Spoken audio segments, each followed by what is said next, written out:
Pada materi kali ini kita akan ngomongin overriding pada Java.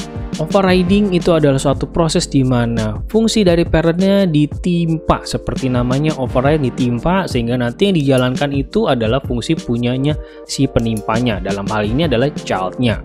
Di sini saya punya contoh yang kalian bisa tambahkan sendiri, ketik sendiri karena ini tidak terlalu panjang. Saya bikin kelas parent namanya alat musik.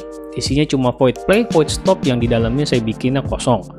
Terus saya bikin childnya yaitu gitar, piano, dan keyboard, masing-masing extend dari alat musik ya, karena dia child dari si alat musik itu, dan memanggil kembali void play dan void stopnya.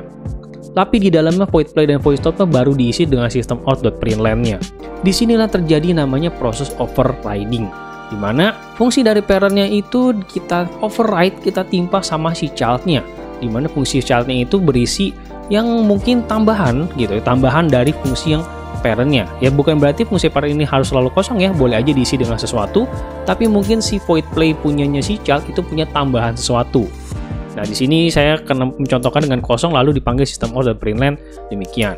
Mungkin lebih jelasnya kalau sudah kita bikin objeknya pada kelas static void main-nya.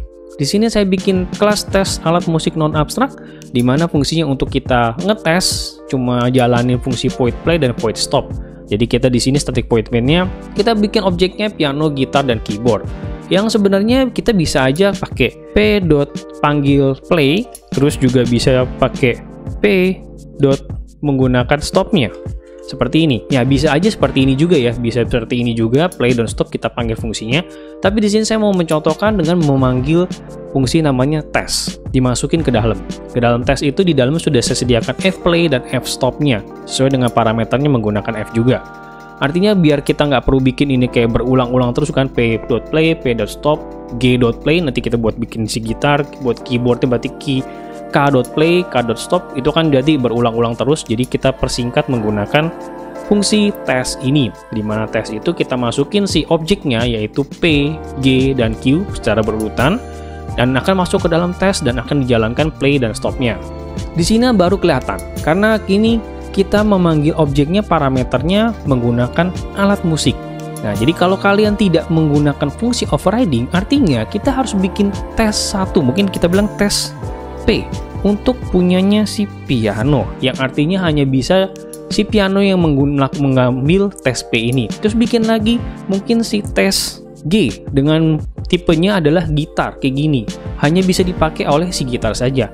Tentu ini akan merepotkan kalau kita punya berbagai macam puluhan alat musik dalam contoh ini ya, kasus ini dalam objek ini. Makanya di sini kita gunakan itu tadi si alat musik yang lebih general karena dia adalah parentnya, tapi kita tetap mau menjalankan fungsi punyanya si child. Nah inilah fungsinya seperti itu. Jadi ini si alat musik ini dipanggil lah. Jadi kalau alat musik artinya piano boleh, gitar boleh, keyboard juga boleh, karena piano, gitar, dan keyboard adalah extends dari si alat musiknya. Tapi yang dijalankan adalah void play dan void stop bukan punyanya alat musik, melainkan void play dan void stop punyanya masing-masing dari kelas child itu tersebut. Kalau gitar berarti akan jalankan play, punya gitar, dan kalau piano akan jalankan play, punyanya piano. Seperti itu yang maksudnya dengan overriding. Kita coba jalan aja biar kelihatan. Kita mungkin compile dulu tentunya ya, compile si alat musik ini, alat musik Java. Ya tidak ada error yang kita jalankan, tentu si kelas dari tes alat musik non abstrak ya, tanpa .class, dan kita akan keluar hasilnya seperti ini kita harapkan, yaitu tes dari P, piano, tut, dan tut stop. Tut dan tut stop, piano ya tut dan tut stop. Lalu ada gitar, gitar berarti jering stop, dan keyboard tank dan stop.